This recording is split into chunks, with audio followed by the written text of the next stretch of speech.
Today I'm going to show you how to go from this sign to this beautiful 4th of July sign, all from Dollar Tree materials, so stay tuned.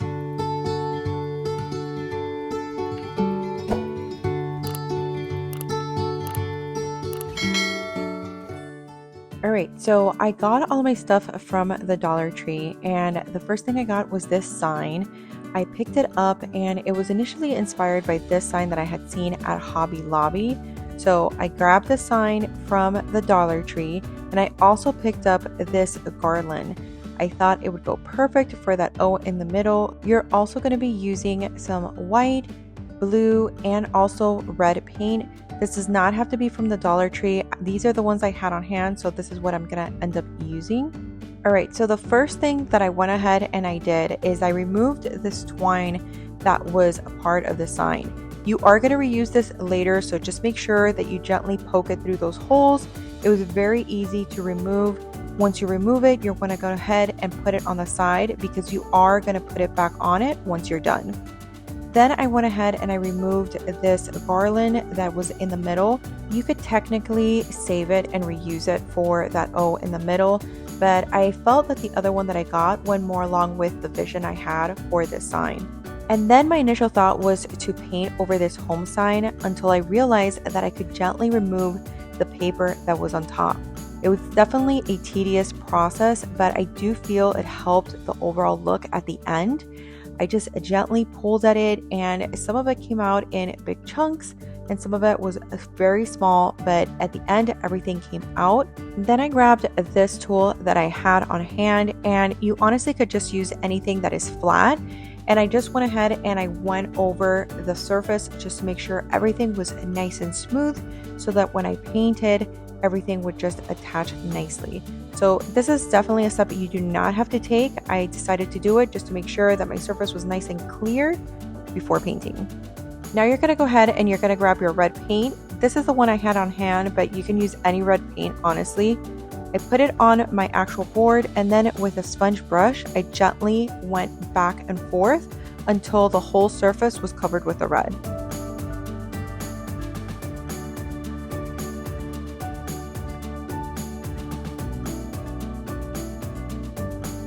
The paint went on pretty thick, so I ended up just doing one coat for this, and then once I was done, I just put it aside and let it dry. So while that's drying, I went ahead and I mixed my blue that I was going to be using. I wasn't really a fan of how bright the blue was, so I ended up mixing a little bit of black just to give it that darker, rich blue, and I actually loved how it turned out. Now, what I did was I had this piece of wood, so I used it to get a straight line. You could use a ruler, painter's tape. This is what I had on hand, so this is what I ended up using. You're going to make a line on both sides. You're going to make it the thickness that you want, and once you're done with that, then you're going to go ahead and fill it in with the blue. I ended up just doing one coat on this. Again, it went on pretty thick, so I only needed one coat for it.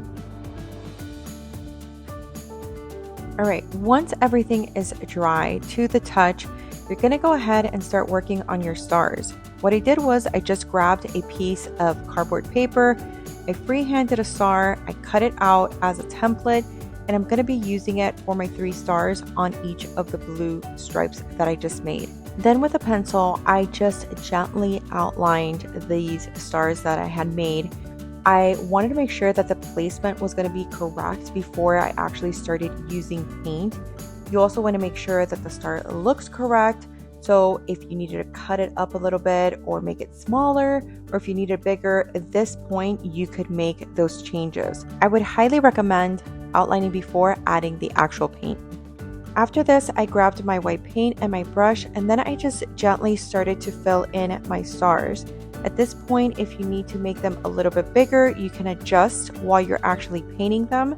I ended up adding 2 coats to this. Once they would fully dry, I ended up adding another coat.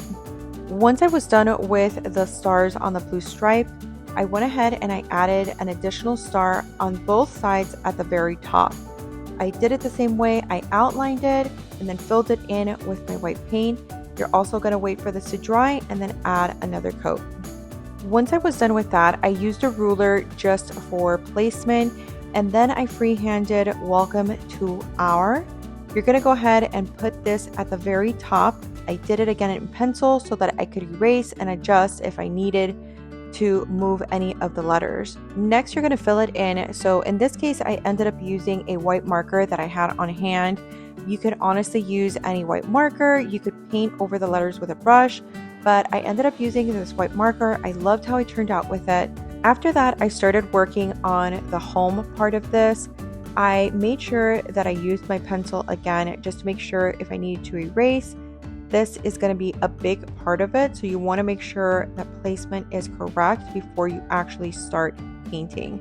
Once I finished outlining with my pencil, then I used the same marker that I used for the welcome to our to outline the home. You want to make sure that your lines are nice and straight before using the actual brush. You also want to remember to leave some room between the H and the M for your O. So what I did, I put my actual wreath in the middle just to make sure everything was going to fit. I'm no artiste, but I think it came out pretty good. Once you're done with your outline, you're going to start to fill it in with your white paint. I would definitely make sure that it is fully dry if you did outline it, so that it doesn't smear once you start actually painting the inside of it. I ended up using a sponge brush, and I really like the texture that it gave it once it was fully dry. Because you're going to be giving it a second coat of paint, make sure that you don't overdo it with the actual white paint. Just give it a one coat, let it dry. Once it fully dries, then go in for that second coat. That way it's not too heavy and it's not too globby while you're trying to paint it.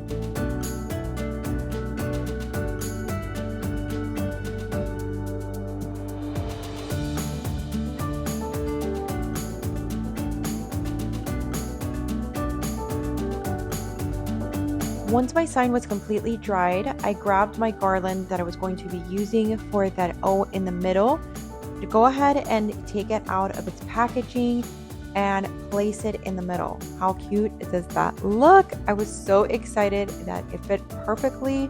I grabbed my hot glue and I just put a little bit on some of the areas.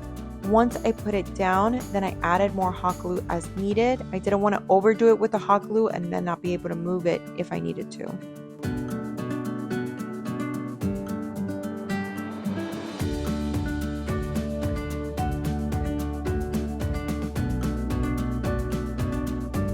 Once you've settled in on the place that you're going to have it, you can then add some more of the hot glue at the bottom just to make sure it's nice and secure.